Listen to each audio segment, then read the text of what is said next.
यह कहानी द्वापर युग की है जो महाभारत के समय से संबंधित है।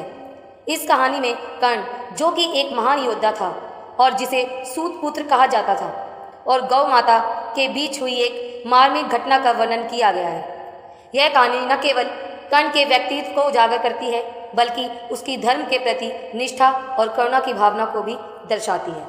कर्ण महाभारत के सबसे महत्वपूर्ण पात्रों में से एक था। उनका जन्म माता कुंती से हुआ था, जो पांडवों की माता थी। कर्ण सूर्यदेव के वरदान से उत्पन्न हुए थे, लेकिन कुंती ने समाज के डर से उन्हें जन्म के समय ही त्याग दिया था। इसके बाद उन्हें अधिरथ नामक सूत रथ चालक ने पाला, इसलिए कर्ण को सूत पुत्र कहा गया। यद्यपि कर्ण की उत्पत्ति राजवंशीय थी, समाज ने उन्हें सूत पुत्र मानकर उनका अपमान किया गया। यह घटना तब की है जब कर्ण अंग देश का राजा था।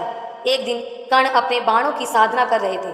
वह वीर योद्धा था और उसकी विशेषता थी कि वह अत्यंत एकाग्रता के साथ अभ्यास करता था। उसी समय एक गाय गलती से उस स्थान पर आ गई जहां कर्ण अभ्यास कर रहे थे। कर्ण ने बिना देखे तीर चलाया और वह तीर सीधे गाय को जाकर लगा, जिससे गाय की तुरंत मृत्यु हो गई। जब कर्ण ने देखा कि उन्होंने एक निर्दोष गाय की हत्या कर दी थी, तो वह अत्यंत दुखी हो गया। उस गाय का मालिक एक ब्राह्मण था जो कर्ण के पास आया और गुस्से में बोला, तुमने मेरी गाय का वध किया है। गाय मेरे परिवार के लिए अत्यंत महत्वपूर्ण थी। तुमने पाप किया है और तुम्हें इसका दंड भुगतना होगा। कर्ण, जो कि धर्म का पालन करने वाला और अत्यंत करुणावान व्यक्ति था, ब्राह्मण के समक्ष नतमस्तक हो गया। उसने ब्राह्मण से माफी मांगते हुए कहा, मुझे अपनी भूल का पछतावा है। मैंने अनजाने में यह पाप किया है। मैं आपको इसका पूरा प्रतिकार करने के लिए तैयार हूँ। आप जो भी दंड देंगे मैं उसे सहर्ष स्वीकार करूँगा। ब्राह्मण ने कहा, तुमने एक निर्दोष प्राणी की हत्या की है। गाय हमारी माता समान होती है और उसका वध अत्यंत पाप है।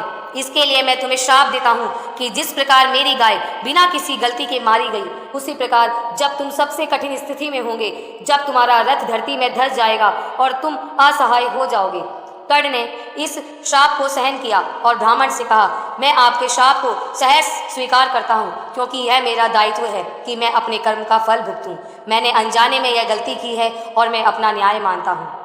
यह घटना कर्ण के जीवन की सबसे महत्वपूर्ण घटनाओं में से एक थी, जो उसके भाग्य और भविष्य की ओर इशारा करती है।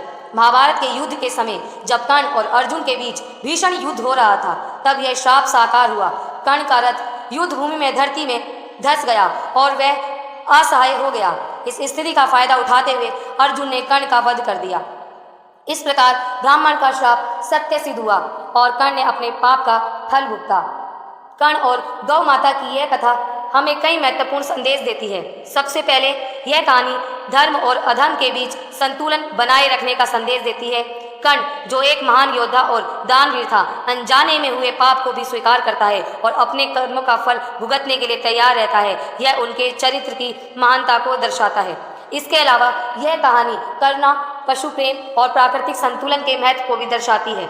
गाय को हिंदू धर्म में माता का स्थान दिया गया है और इस कथा में गौ माता की हत्या का दंड कर्ण को मिलता है। यह घटना यह भी सिखाती है कि व्यक्ति चाहे कितना भी महान हो, यदि वह प्रकृति या जीवों के प्रति अन्याय करता है तो उसे उसके कर्मों का फल अवश्य भुगतना पड़ता है। कर्ण का ब्राह्मण के सामने झुकना और अपने कर्मों को स्वीकार करना उनके विनम्र और धर्मनिष्ठ स्वभाव को उजागर करता है। वह जानते थे कि उन्होंने गलती की है, इसलिए वह बिना किसी अहंकार के दंड को स्वीकार करते हैं।